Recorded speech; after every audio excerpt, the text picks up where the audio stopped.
So at this time of year, as Hannah mentioned, because of the changing of the seasons and the many spiritual practices and holidays that fall around this time that sort of urge us to consider our own mortality, we have a tradition here of having a Sunday service where we focus on the practicalities of end of life. And this is my 7th October here with you. I don't know how that happened. With the pandemic, it feels sort of both like my first and my 21st October here. But this is the 7th October that I have spoken about end-of-life issues with you, and we've covered lots of things. We've talked about conversations with our loved ones. We've talked about medical decision-making. We've talked about funeral and memorial service planning. Last year, Hannah and I did Let's Taco About Your Memorial. We had tacos and we talked about memorial services like you do.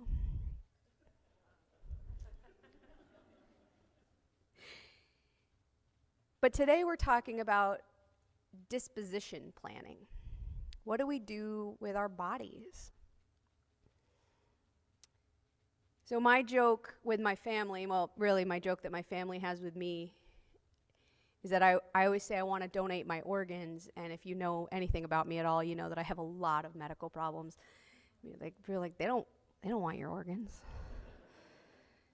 Truthfully, though, I will donate whatever they want. Good luck, though. I love the cemetery near my home. I live near Riverside Cemetery in Appleton. It's just gorgeous.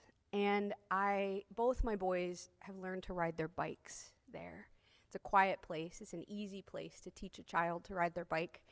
We just have such beautiful memories of being alive there that I hope that when I die, if we're still in this area, that is where I can be laid to rest, and that my children will, as grown-ups, visit and remember the times that we were there and the beautiful, joyful times that we had racing down the big hill. It's not that big, but when you're small on a small bike, it's a big hill. I'm constantly saying to them, shh, it's a cemetery. But there's lots of things you can do. There's lots of choices, lots of options. So I want to talk about some of those with you today so you can start thinking, if you haven't already, about what you choose to do. So one option is donating your body to science, or medical donation. And this is different than donating organs. Donating organs is your organs will be used by another living person, whereas donating your body to science means that medical students or other students studying anatomy will use your body to learn. They will, do dissection to learn and understand the human body. Before medical donation was a possibility, people had to grave rob in order to allow doctors to learn at all. So it's an incredible gift to give to these students.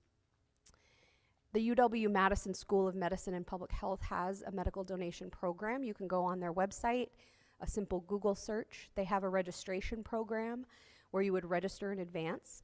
If you die at home, then your loved ones will have to work with a funeral home to retrieve your body, because the UW-Madison School can't come pick your body up from home. It could take them a couple days, and they need some way to keep you fresh. If you die at a hospital, they can retrieve your body from the hospital. There's a few other exclusions. Certain diseases or disabilities might exclude you from that program, but it's free. It's no cost to the family. And after usually about 2 years, your remains in the form of cremains, ashes, will be returned to your family.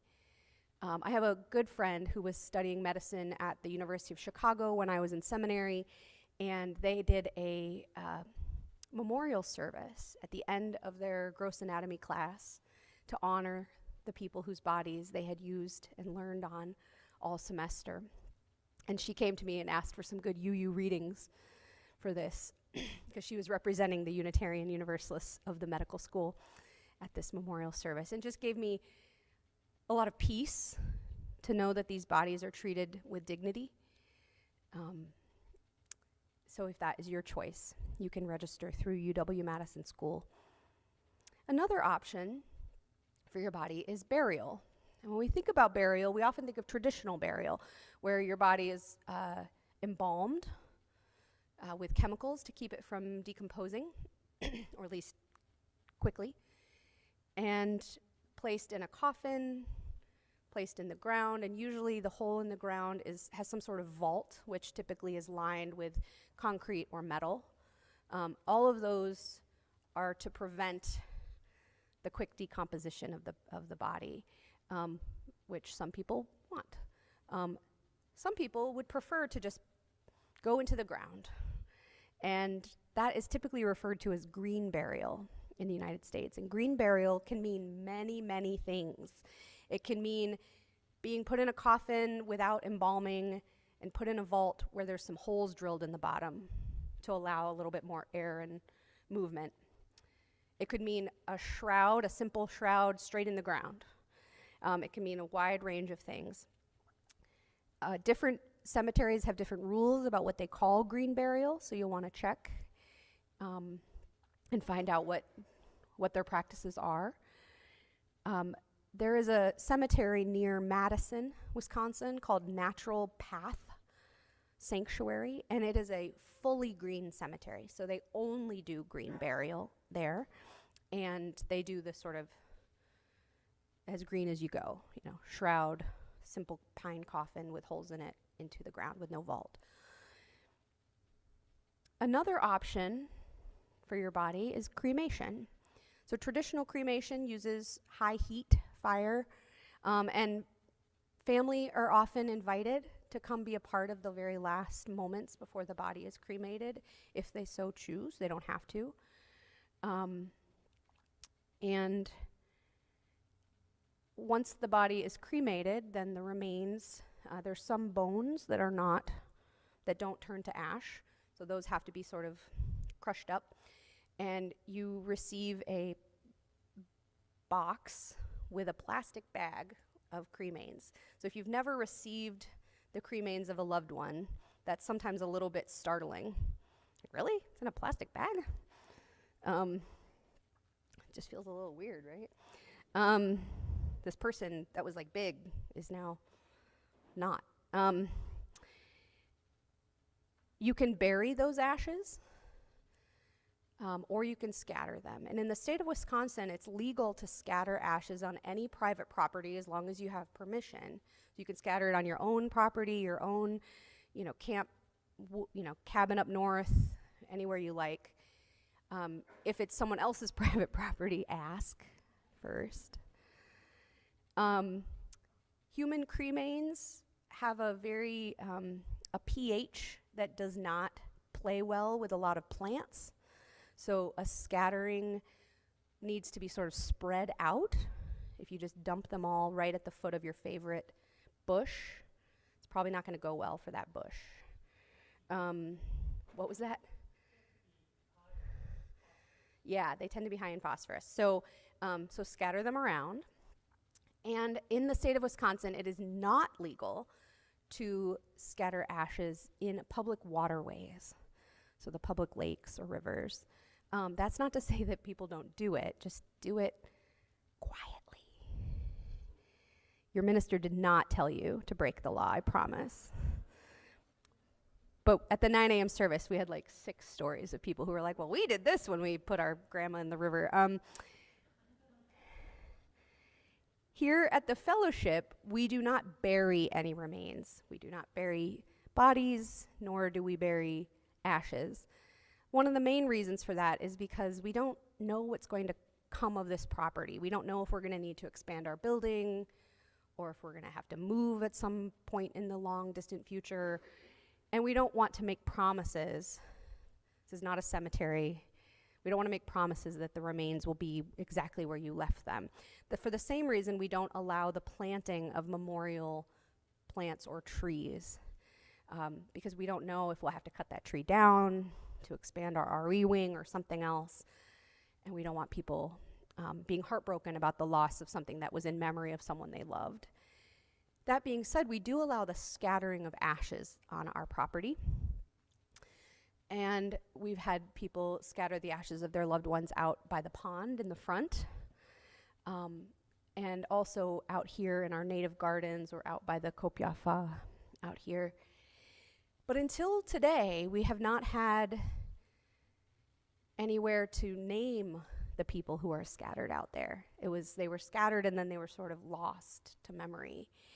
And so we have done, a committee has been working with me for about 2 years, and we've done a lot of research to make sure we know who's out there. And we've gotten permission to create stones of memory to place out in our garden. And this area outside the windows here that's been mulched is the location of our new memorial garden. And we've planted our wonderful landscape committee has planted some beautiful viburnum out there, and those are gonna grow and get bigger, and they're red in the fall, beautiful. And we're gonna plant some more perennials out there in the springtime. And that's where the stones will go. If you're on the Memorial Garden team, will you raise your hand? I see a couple folks here. Yeah, Margaret, Helene, thank you. They've worked really hard with us. We all know now way too much about memorial stones. So many options. But if you choose to have your remains scattered here, or even partially, then you could also have a stone in the memorial garden. We're not making stones for everyone who has died ever, because we don't have enough space for that. But it's stones for people whose remains are out there, so that there's a place to physically go visit and remember that they're out there. There will be a sign installed. I don't know if you saw it a while ago, but we had it in the fellowship hall. I'll bring it out maybe for the dedication, but it's a beautiful sign. It's going to be installed out by the garden, and it's got the quote from Mary Oliver that we say at every memorial service. To live in this world, you must be able to do 3 things: to love what is mortal, to hold it against your bones, knowing your own life depends on it, and when the time comes to let it go, to let it go. And that sign has that beautiful quote. So thinking about your remains and where you'd like to go, do you want to be scattered somewhere? Do you want to be buried somewhere? Do you have a preference for an urn or a box? Someone I know I worked with here at the fellowship to plan their memorial, and they were very particular. They wanted a live oak tree on the box. And so we worked to find. It's not an urn. We just Googled around and found a good box. So this person who's still alive has that box at home, ready to go when the time comes. Do you want a flat grave marker? Do you want something ornate? Do you want a bench? I kind of want a bench. I want people to come and sit with me. Do you want stones like we have here at our memorial garden, or nothing at all? These are all kinds of choices that you can make. We made a video a few years ago here at the fellowship, our generosity team, we interviewed 2 different people, but one of the videos was a Q&A session with a funeral home director at Wickman Funeral Homes, a local funeral home. His name is Luke Denzo, and he answered these questions. So it's a Q&A video, and I made links to that video that are on little pieces of paper out. When you step out, there's a bouquet of flowers out there. You can grab one of those. It has the link and the QR code if you want to watch that video at home. It's about 10, 12 minutes long. It's got every question about funeral planning and disposition planning that you could imagine.